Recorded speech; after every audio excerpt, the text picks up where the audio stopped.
ഞാനൊരു താങ്ക്സ് പറയാൻ വേണ്ടി വന്നതാണ്. Big thanks to Anumol. ശരിക്കും ദൈവമുണ്ട്. കാരണം ഞാൻ അനുഭവിച്ച ഒരു സൈബർ ബുള്ളിയിങ്, അനുമോളുടെ ഓവറായിട്ടുള്ള വിനു കാരണം ഞാൻ അനുഭവിച്ച, സത്യം പറയാം, എനിക്ക് ഉറപ്പിച്ച് പറയാൻ അനുമോളുടെ PR ഇഷ്യൂ ആയതുകൊണ്ട് അനുമോളുടെ ആൾക്കാർ തന്നെയാണ് എനിക്ക് നേരെ വന്നിട്ട് ഇത് പറഞ്ഞത്. ഞാൻ പറഞ്ഞത് കള്ളമാണ്, ഞാൻ കള്ളിയാണ് എന്നാണ് പറഞ്ഞത്. ഞാൻ കള്ളിയാണ്, PR കൊടുക്കാൻ അനുമോൾക്ക് പൈസയില്ല, അനുമോൾ ഭയങ്കര കഷ്ടപ്പെട്ട് വന്ന ആളാണ് എന്നൊക്കെ പറഞ്ഞ ആൾക്കാർ കണ്ടു നോക്ക്. അപ്പൊ ബിന്നി എന്താ 16 ലക്ഷം? അതാണ് എനിക്ക് മനസ്സിലാവാത്തേ. 16 ലക്ഷം, ചിലപ്പോൾ 15 ലക്ഷം എന്നൊക്കെ ആയിരിക്കും ഞാൻ പറഞ്ഞത്. ചിലപ്പോൾ 15 ലക്ഷം എന്നൊക്കെ ആയിരിക്കും ഞാൻ പറഞ്ഞത്. 16 ലക്ഷം, ചിലപ്പോൾ 15 ലക്ഷം എന്നൊക്കെ ആയിരിക്കും ഞാൻ പറഞ്ഞത്.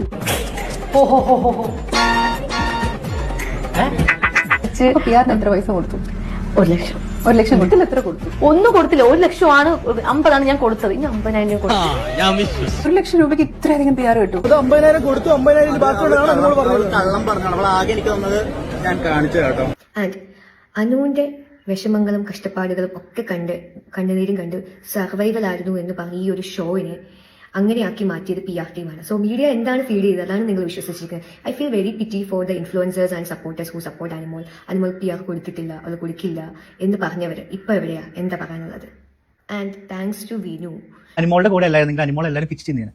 എനിക്ക് ഞാൻ എഴുതി വെച്ചാൽ അനുമോൾ ഒരു 50 ദിവസം 60 ദിവസം എവിക്റ്റ് ആയിട്ട്, നാണം കിട്ടിയ എവിക്റ്റ് ആയിട്ട്, ആ പെണ്ണിനെതിരെ ഒരു അടുത്തൊരു 10 കൊല്ലത്തേക്ക് സൈബർ അറ്റാക്കും പിടിച്ച് ആ പെണ്ണിന്റെ കരിയർ അടക്കം നശിപ്പിച്ച് ആ പെണ്ണ് വഴിതാരാണ്. ഞാൻ അതിൽ പ്രൗഡാണ്. ഞാൻ ആ പെണ്ണിന്റെ കൂടെ നിൽക്കുന്നത് കൊണ്ടാണ് ആ പെണ്ണ് ഇപ്പോൾ അവിടെ സർവൈവ് ചെയ്യുന്നത്, സപ്പോർട്ട് ചെയ്യുന്നത്. പുള്ളി പറയുന്നത് ഡേർട്ടി ഗെയിം ആണെങ്കിലും കുഴപ്പമില്ല, എന്തെങ്കിലും കാണിച്ചു കൂട്ടിയാൽ മതി, അത് വിളിപ്പിച്ചോളും.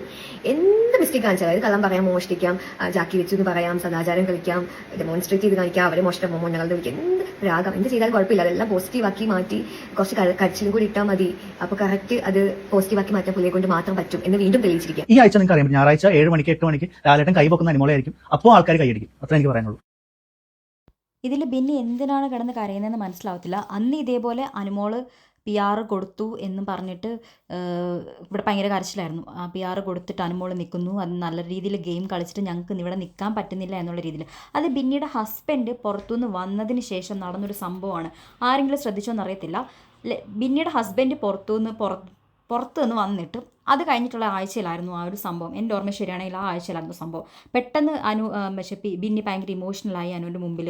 നിങ്ങൾക്ക് ഓർമ്മയുണ്ട്, ഒരു വെള്ള ഡ്രസ്സൊക്കെ ഇട്ട് ബിന്നി PR അനു കൊടുത്തു 15 ലക്ഷം 16 ലക്ഷം എന്നൊക്കെ പറഞ്ഞത്. അനുമോള് പറഞ്ഞിരിക്കുന്നതെന്ന് പറഞ്ഞാൽ 15 ലക്ഷം രൂപ ചോദിച്ചു, അത് കൊടുക്കാനില്ലായിരുന്നു. അപ്പോൾ ബിന്നി കാണിച്ച ഈ വീഡിയോയ്ക്കകത്ത് തന്നെയും അനുമോൾ പറഞ്ഞത് 16 ലക്ഷത്തിൻ്റെ കാര്യം എനിക്ക് അറിയത്തില്ല, 15 ലക്ഷം എന്ന് പറയുന്നത് 15 ലക്ഷം എന്നോട് ചോദിച്ചു, ഞാനത് കൊടുത്തിട്ടില്ല എന്നുള്ള രീതിയിലാണ് അനുമോൾ പറയുന്നത്. അത് അത്രയും വെച്ച് കട്ട് ചെയ്തിട്ടുള്ള വീഡിയോ ആണ് ഇവർ ചെയ്തിരിക്കുന്നത്. അതാണ് ഇപ്പോൾ ബിന്നി എടുത്ത് കാണിച്ചിരിക്കുന്നത്. പിന്നെ ശൈത്യ 1.5 ലക്ഷം രൂപ കൊടുത്തിട്ടാണ് വന്നിരിക്കുന്നത്. അതേപോലെ പല ആൾക്കാരും PRന് പല രീതിയിൽ എമൗണ്ട് കൊടുത്തിട്ടാണ് വന്നിരിക്കുന്നത്. ഇവൻ ലാസ്റ്റ് കയറിയ ലക്ഷ്മി ആയിക്കോട്ടെ, അവിടെയുള്ള ഒരുപാട് ആൾക്കാർ PRന് പൈസ കൊടുത്തിട്ടാണ് കയറിയിരിക്കുന്നത്. അപ്പം അനുമോളുടെ PR മാത്രമല്ല അവിടെ ഉള്ളത്, ബാക്കിയുള്ള ഒരുപാട് ആൾക്കാരുടെ PRും പുറത്ത് നടക്കുന്നുണ്ട്. അല്ലാതെ അനുമോളുടെ മാത്രമല്ല, ഇവൻ തോ അനുമോൾ കൊടുത്തിട്ടുണ്ടെങ്കിൽ തന്നെ. പിന്നെ അനുമോളെപ്പോലെ ഒരാൾക്ക്, അതായത് അവൾ അത്യാവശ്യം ഫെയിമുള്ള കൂട്ടത്തിൽ ഏറ്റവും കൂടുതൽ മറ്റേ നമ്മുടെ അപ്പാനി ശരത്ത് ഒരു ഫേമസ് ആയിട്ടുള്ള ഒരു ആക്ടറാണെന്ന് നമുക്ക് പറയാൻ പറ്റത്തില്ല. അപ്പാനി ശരത്തിനെ ഇപ്പോൾ ഞാൻ ഈ ഒരു ഇതിലേക്ക് വന്നതിന് ശേഷമാണ് അപ്പാനി ശരത്തിനെ ഞാൻ അത്ര ഫേമസ് ആയിട്ട് എനിക്ക് തോന്നിയിട്ടുള്ളത്. അപ്പം അപ്പാനി ശരത്ത് ഒരു ഫേമസ് ആയിട്ടുള്ള ഒരു ആക്ടറാണെന്ന് എനിക്ക് അധികം തോന്നിയിട്ടില്ല. അത്രയും ഏറ്റവും കൂടുതലൊരു ഫെയിം ഉള്ളത് അതിനകത്ത് അനുമോൾക്ക് തന്നെയായിരുന്നു. പിന്നെ നോക്കുകയാണെങ്കിൽ ഷാനവാസ്. അപ്പം അനുമോളെ പോലെ ഫേമസ് ആയിട്ടുള്ള ഒരാൾക്ക് ഇത്ര ലക്ഷം രൂപയുടെ PR കൊടുത്ത് ഫേമസ് ആക്കേണ്ട കാര്യമില്ല. ഓൾറെഡി പുള്ളിക്കാരത്തേക്ക് ഒരു ഹ്യൂജ് എമൗണ്ട് ഓഫ് ഓഡിയൻസ് പുറത്തുണ്ട്. ആ സ്റ്റാർ മാജിക്കിൽ ഏറ്റവും കൂടുതൽ ആൾക്കാർ അനുമോൾ, അനുക്കുട്ടി ആ ഒരു രീതിയിൽ പുള്ളിക്കാരത്തെ നോക്കിക്കാണുന്നതാണ്. അപ്പോൾ അത്രയും 16 ലക്ഷം രൂപയുടെ PR എന്തിനാണ് കൊടുക്കുന്നത്? അത്രയും കൊടുത്തിട്ട് ഏറ്റവും കൂടുതൽ എമൗണ്ട് ബിഗ് ബോസ് ഹൗസിൻ്റെ ഉള്ളിൽ മേടിക്കുന്ന അനുമോളാണ്. അപ്പോൾ ഇതൊക്കെ ഉള്ള ഒരാൾക്ക് ഈ 16 ലക്ഷം രൂപയുടെ PR ശരിക്കും കൊടുക്കേണ്ട ആവശ്യം എന്താ? അപ്പോൾ പിന്നെയും സ്ഥാപിക്കാൻ ശ്രമിക്കുകയാണോ അനുമോൾ 16 ലക്ഷം രൂപയുടെ PR ആണ് കൊടുത്തതെന്ന് പറയാൻ വേണ്ടിയാണോ സ്ഥാപിക്കുന്നത്? പിന്നെ വിനു പറഞ്ഞിരിക്കുന്ന സ്റ്റേറ്റ്മെൻറ്റ്, വിനു പല കാര്യങ്ങൾ പല സ്ഥലത്ത് പല രീതിയിൽ സ്റ്റേറ്റ്മെൻറ്റായിട്ട് പറഞ്ഞിട്ടുണ്ട്. വിനുവിനെ സംബന്ധിച്ച് വിനുവിന് ഇത് കിട്ടിയൊരു ഓപ്പർച്യൂണിറ്റിയാണ്. അനുമോൾ മേ ബി വിനു പറഞ്ഞിരിക്കുന്നത് ചിലപ്പോൾ 1 ലക്ഷം രൂപയോ അല്ലെങ്കിൽ 11,000 രൂപ മാത്രമായിരിക്കും അനുമോൾ കൊടുത്തിരിക്കുന്നത്. വിനുവിനെ സംബന്ധിച്ച് വിനു അനുമോളുടെ ആ ഒരു വിജയത്തെ അല്ലെങ്കിൽ അനുമോൾ എന്ന ഒരു വ്യക്തിയുടെ ആ ഒരു ഇതിനെ വിനു ഓപ്പർച്യൂണിറ്റി ആയിട്ട് ഉപയോഗിക്കുക അവിടെ. അത് മനസ്സിലായത്. കാരണം അഖിൽമാരാർ പറഞ്ഞിട്ടുണ്ട്, വിനുവിനെ സംബന്ധിച്ച് വിനു അടുത്ത ബിഗ് ബോസിലുള്ള ആൾക്കാർ കയറുന്ന സമയത്ത് വിനുവിന് ഒരു പ്രമോഷനാണിത്. കാരണം ആൾക്കാർ വിനുവിനെ സമീപിക്കും. അനുമോളെ സംബന്ധിച്ച് അത് കൊടുക്കേണ്ട ആവശ്യമില്ല. പക്ഷേ അനുമോൾ എന്നൊരു വ്യക്തി അവിടെ ജയിച്ചു. അത് വിനുവിൻ്റെ PR-ൻ്റെ ഒരു എന്തെങ്കിലുമൊക്കെ ഒരു അംശം കാണും, എല്ലാവരെയും പോലെ തന്നെ. അപ്പം ആ ഒരു ഇത് വെച്ചിട്ട് വിനു അവിടെ മാക്സിമം വിനുവിനെ പ്രൊമോട്ട് ചെയ്തുകൊണ്ടിരിക്കുക. വിനു അതിനുവേണ്ടി പല സ്റ്റേറ്റ്മെൻറ്റുകളും പറഞ്ഞിട്ടുണ്ടായിരിക്കും. ആ ഒരു സ്റ്റേറ്റ്മെൻ്റ് എല്ലാം ഇപ്പോൾ വിന്നി എടുത്തിട്ട് അത് അതേപോലെ സത്യമാണെന്നില്ലല്ലോ. പിന്നെ അനുമോൾ 60ാമത്തെ ദിവസം പുറത്തിറങ്ങി കഴിഞ്ഞാൽ അനുമോൾ എല്ലാവരെയും വലിച്ചു കയറുമെന്ന് അങ്ങനത്തെ ഒരു വ്യക്തിയായിട്ട് എനിക്ക് തോന്നിയിട്ടില്ല അനുമോളെ. അത് ആർക്കെങ്കിലും തോന്നിയെന്ന് എനിക്കറിയത്തില്ല. അവിടെ ബിഗ് ബോസ് ഹൗസിൽ ബിഗ് ബോസ് കണ്ട് ഒരാൾക്ക് പോലും തോന്നാത്തൊരു കാര്യമാണ് അത്. വിനുവിൻ്റെ കൈ നിട്ട് പറഞ്ഞത്. അനുമോൾ പുറത്തിറങ്ങി കഴിഞ്ഞാൽ അവിടെയുള്ള എല്ലാവരും വലിച്ചു കീറും, അങ്ങനെ പറയും ഇങ്ങനെ പറയും എന്നുള്ള രീതിയിൽ എനിക്ക് തോന്നിയിട്ടില്ല. പിന്നെ അവിടെ നിന്നിട്ട് ഒരു കണ്ടന്റും കൊടുക്കാതെ ഓരോരോ സമയത്ത് കുത്തിത്തിരിപ്പ് ഉണ്ടാക്കിയാണ് ബിന്നി ഇറങ്ങി വന്നത്. ബിന്നി എന്നൊരു വ്യക്തി ഒരു സമൂഹത്തിന്, ഇപ്പം ഞാനൊരു PR ഒന്നും അല്ല അനുവിൻ്റെ, പക്ഷേ എന്നെ സംബന്ധിച്ച് നോക്കുവാണെങ്കിൽ ബിന്നി ഫെയറായിട്ടല്ല അവിടെ ഗെയിം കളിച്ചത്. ബിന്നി അവിടെ കൂട്ടം കൂടിയിട്ട് അനുമോൾക്ക് ഒറ്റയ്ക്കുമല്ല കൂട്ടം കൂടിയിരുന്ന് അനുമോൾക്ക് ഇവിടെ ഇത് കൊടുക്കരുത്, സ്പേസ് കൊടുക്കരുത്. എന്തുകൊണ്ടാണ് ഒരു PR-നെ കുറിച്ചൊന്നും അറിയാത്ത സമയത്തും ബിന്നിയൊക്കെ അതിനെക്കുറിച്ച് പ്ലാൻ ചെയ്തത് എന്താ?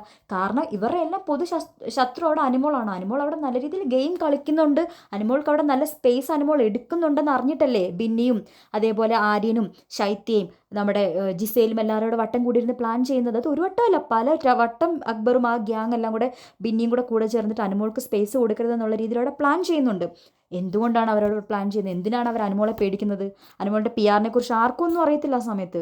PR-നെ കുറിച്ചൊക്കെ ബിന്നി അറിഞ്ഞത് ഒരുപാട് നാളുകൾക്ക് ശേഷമാണ്. അപ്പോൾ ബിന്നി എന്തുകൊണ്ട് അവിടെ പേടിച്ചത്? എന്തുകൊണ്ടാണ് അനുമോളെ എന്നവിടെ പേടിച്ചത്? അനുമോൾ അവിടെ ഗെയിം കളിക്കുന്നുണ്ടെന്നും അനുമോൾക്ക് അവിടെ സ്പേസ് ഉണ്ടെന്നും അനുമോളാണ് അവിടുത്തെ കണ്ടന്റ് എന്നും അറിയാം. പിന്നെ അനുമോൾ പല സ്റ്റേറ്റ്മെൻറ്റുകളും പറഞ്ഞിട്ടുണ്ട്. എല്ലാത്തിനോടും ഒന്നും യോജിക്കാൻ പറ്റുന്നതൊന്നും അല്ല. എങ്കിൽ പോലും ബിഗ് ബോസ് മലയാളം സീസൺ 7 കൊണ്ടുപോയത് അനുമോളാണ്. ആ കപ്പും അനുമോൾക്ക് ഡിസേർവിങ് ആണ്. ഇപ്പം ബിന്നിയല്ല, ഇവിടെയുള്ള ബാക്കിയുള്ള 25 കണ്ടസ്റ്റൻറ്റും വന്ന് അലറി കരഞ്ഞ് വിളിച്ചാലും ഒന്നും പറയാനില്ല. അത് അനുമോൾക്ക് തന്നെയാണ്. ബിന്നി എത്ര കരഞ്ഞാലും, ബിന്നിക്ക് PR ഇല്ലെന്ന് പറഞ്ഞാലും, എനിക്ക് തോന്നുന്നു അനുമോളെക്കാട്ടും കൂടുതൽ PR കൊടുത്തിട്ടുള്ള ഒരുപാട് ആൾക്കാരുണ്ട്. ശൈത്യ PR കൊടുത്ത്, വിനുവിന് തന്നെ PR കൊടുത്തത് ശൈത്യ പറയുന്നു. എന്നിട്ട് എന്താ ശൈത്യ ജയിക്കാൻ എന്താ? ശൈത്യ എന്താ അവിടെ നിൽക്കാൻ എന്താ? ഈ വിനു തന്നെയല്ലേ PR കൊടുത്തിരുന്നത്. ആദ്യം മനസ്സിലാക്കേണ്ട ഒരു കാര്യം എന്ന് വെച്ച് കഴിഞ്ഞാൽ PR കൊടുക്കുന്നുണ്ട് മാത്രമേ അവർക്ക് അവിടെ നിൽക്കാൻ പറ്റില്ല. അപ്പോൾ അങ്ങനെയാണെങ്കിൽ ഈ മസ്താനി ഏത് PR ആക്രമിച്ചത്? അനുവിൻ്റെ PR അല്ല. കാരണം അനുവായിട്ട് ഒരു പ്രശ്നം മസ്താനിക്കില്ല. അപ്പോൾ അക്ബറിൻ്റെയും ഈ പറയുന്ന പനിശരത്തിൻ്റെയും ആര്യൻ്റെയൊക്കെ PR ആയിരുന്നു നമ്മുടെ മസ്താനി ആക്രമിച്ചത്. ഈ പറയുന്ന ആര്യൻ അവിടെ PR ഉണ്ടായിരുന്നു. ആര്യൻ എന്നിട്ട് 4ാമത്തെ ആഴ്ച ഔട്ടാവേണ്ട ആളായിരുന്നു ആര്യൻ ഔട്ടായില്ലല്ലോ. ആ ഒരു സമയത്ത് എവിക്ഷൻ ഇല്ലായിരുന്നതുകൊണ്ട് ആര്യൻ രക്ഷപ്പെട്ടു. ലാസ്റ്റ് ഒരു ടൈം വരെ നിന്നു. ആര്യനും PR ഉണ്ടായിരുന്നു. ശോഭ വിശ്വനാഥിൻ്റെ വെച്ചിട്ടുള്ള PR ആയിരുന്നു. എല്ലാവർക്കും PR ഉണ്ട്. അല്ലാതെ PR-ൻ്റെ ബലത്തിൽ മാത്രമാണ് അനുമോൾ അവിടെ ജയിച്ചതെന്ന് ഒരിക്കലും ഒരു സ്റ്റേറ്റ്മെൻറ്റ് പറയരുത്. പിന്നെ ഈ 15 ലക്ഷത്തിന് 16 ലക്ഷത്തിൻ്റെ കണക്ക് അനുമോൾ പറഞ്ഞിരിക്കുന്നത് എൻ്റെ അടുത്തേക്ക് അത്രയും രൂപ ചോദിച്ച ആൾക്കാർ വന്നിട്ടുണ്ട്, ഞാനത് കൊടുത്തിട്ടില്ല. കാരണം അത് അനുമോൾക്ക് കൊടുക്കേണ്ട ആവശ്യമില്ല. ബിക്കോസ് അനുമോൾ ഓൾറെഡി ഒരു ഹ്യൂജ് ഫാൻ ബേസ് ഉള്ള ആൾ എന്തിന് ഇത്രയും പൈസ കൊടുത്തിട്ട് പോകണം? ആദ്യം അത് ചിന്തിക്കാം, എന്നിട്ട് വേണം പിന്നെ ഇരുന്ന് കരയാൻ വേണ്ടിയിട്ട്.